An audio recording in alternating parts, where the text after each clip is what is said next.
سلام من سویدم و اینجا پیج سیبا تراوله. امروز میخوام راجع به مراسم‌های توی نروژ موقع کریسمس با هم صحبت کنیم، چجوری برگزار میشه، چیکار میکنن و اینا. اول سعی کردم تمام چیزایی که راجع به کریسمس داشتم بیارم توی این قسمت، ولی همشون نتونستم بیارم، حالا یه بخشایشو. و اینکه امروز چه روزیه؟ امروز روز لیلا یولافتنه، یعنی یه روز قبل از کریسمس. لیله یعنی کوچیک، یولافتن همون کریسمس که اینا به زبون نروژی. کریسمس کوچیک یا یه روز قبل از کریسمس. فردا هم که کریسمسه که بهش میگن یولافته.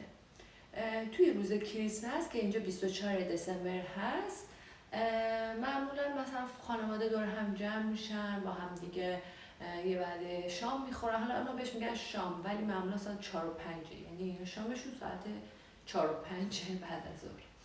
شام میخورن، بعدش میشینن دور هم قهوه‌ای، تنقلاتی، شاید حتی واین و کادوهایی که برای همدیگه آوردن رو باز میکنن.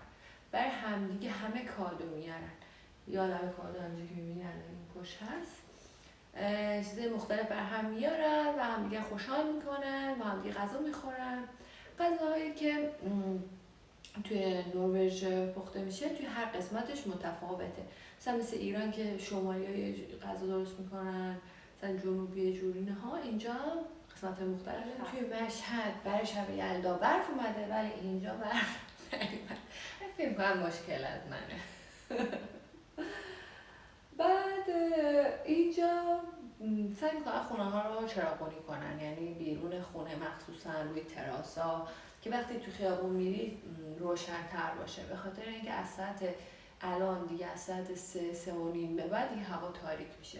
یعنی تا الان مثل ایران خودمون تا الان شبا کوتاه شد، پس از این به بعد دوباره بلند میشه، ولی خیلی زود تاریک میشه هوا. یعنی الان که من دارم با شما صحبت میکنم ساعت 12، ولی 3 ساعت دیگه قشنگ تاریک میشه و صبح ساعت همون 8 و 9 هوا روشن میشه. کلا فکر میکنم 6 ساعت اینها هوا روشن میشه، ولی توی شمال نروژ همین 6 ساعت هم نیستش، یعنی کلا تاریکه این موقع سال مخصوصا. یه بار دیگه هم میگم، خیلی ها نمیدونن فرق سال نو با کریسمس چیه، هم فکر میکنن یکیه، ولی یکی نیست.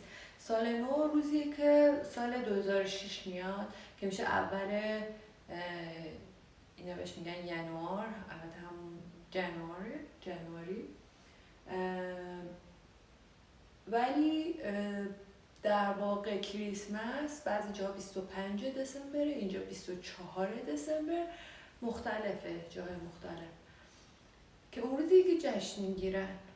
حالا نمیدونم تولد حضرت مسیح بهش میگن چی میگن، روزی که جشن میگیرن و حدوداً 2 هفته مدارس و جای مختلف رو تعطیل میکنن که این جشنه برگزار بشه. ولی خب جشنشون مثل جشنه مثلا توی ایران که یک سر همو ببینن و با هم باشن و بگن بخندن، اینجوری نیست.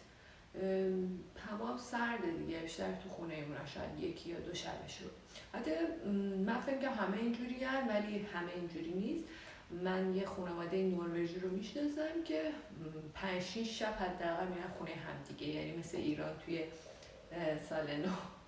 اینجا هم کریسمس مثل خیلی از کشورهای دیگه دنیا خیلی جشن بزرگیه و خیلی براش خوشحالن. از یه ماه قبل دکور میچینن تو خونه هاشون، بیرون چراغ میذارن و تا زمانی که سال تحویل بشه اینا رو نگه میدارن، ولی بعد از اون نه دیگه، به اون صورت نیست این چراغونیه. ولی به نظر من خیلی خوشگل میکنه شهر رو، واقعا قشنگه.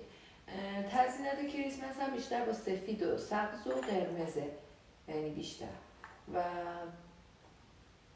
تقریبا این چیز تو ماهی همون شب یله خودم خیلی شباهت داره.